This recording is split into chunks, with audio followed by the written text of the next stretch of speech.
Hi అండి, నమస్తే. Welcome to Bhagi's lifestyle. నేను మీ భార్గవి. దేవి నవరాత్రుల్లో అమ్మవారి అలంకారాల గురించి మనం తెలుసుకుంటున్నాం కదండి.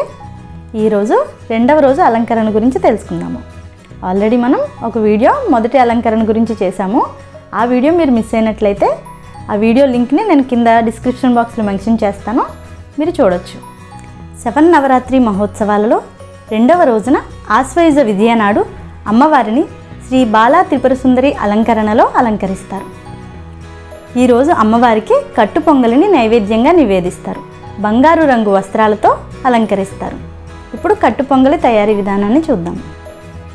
ఒక బౌల్ తీసుకొని 1 కప్ రైస్, 1/2 కప్ పెసరపప్పు వేసుకొని 2-3 సార్లు కడిగి అరగంట సేపు వాటర్ పోసి నానబెట్టుకోండి.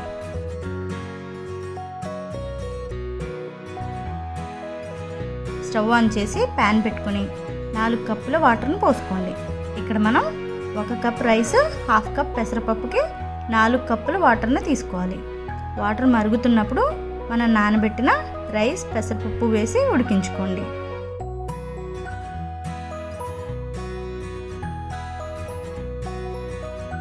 ఉడుకుతున్నప్పుడు రుచికి సరిపడా సాల్ట్ యాడ్ చేసుకోండి.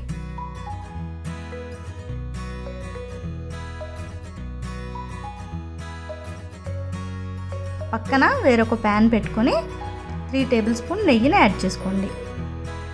నెయ్యి కరిగిన తర్వాత 2 టేబుల్ స్పూన్ చిన్నగా కట్ చేసిన పచ్చిమిర్చి, సన్నగా తరిగిన 2 టేబుల్ స్పూన్ల అల్లం, 2 రెమ్మల కరివేపాకు వేసి వేయించండి.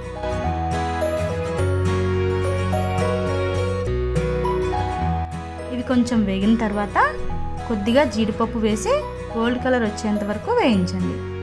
ఇలా వేగిన తర్వాత 1 టేబుల్ స్పూన్ జీలకర్ర, 1 టేబుల్ స్పూన్ మిరియాలు, 2 ఎండుమిర్చి, చిటికెడు ఇంగువ వేసి ఫ్రై చేసి ఉడుకుతున్నప్పుడు పొంగల్లోకి వేసుకోండి.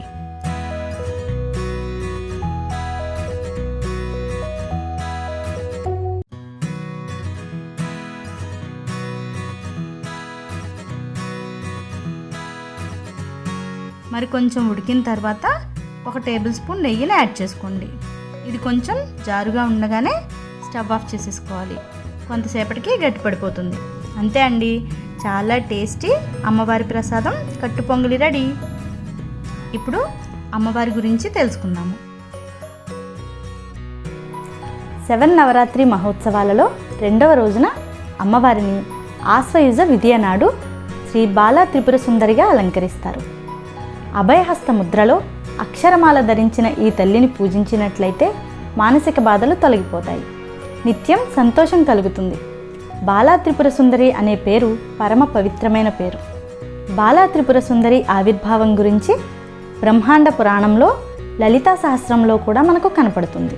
బండాసురుడు అనే రాక్షసుని సంహరించడానికి అమ్మవారు త్రిపురసుందరి అవతారంలో బయలుదేరి వెళ్తారు.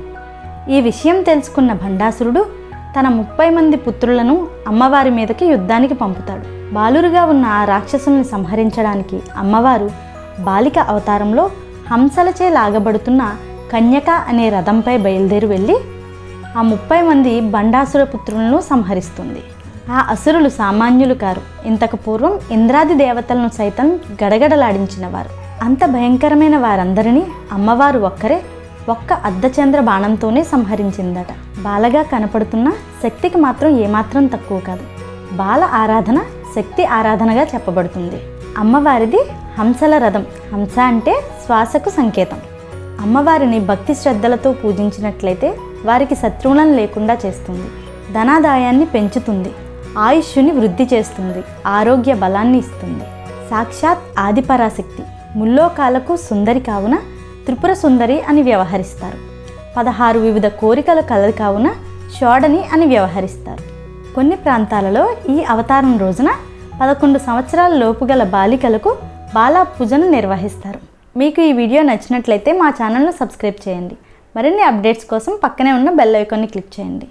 Thank you for watching.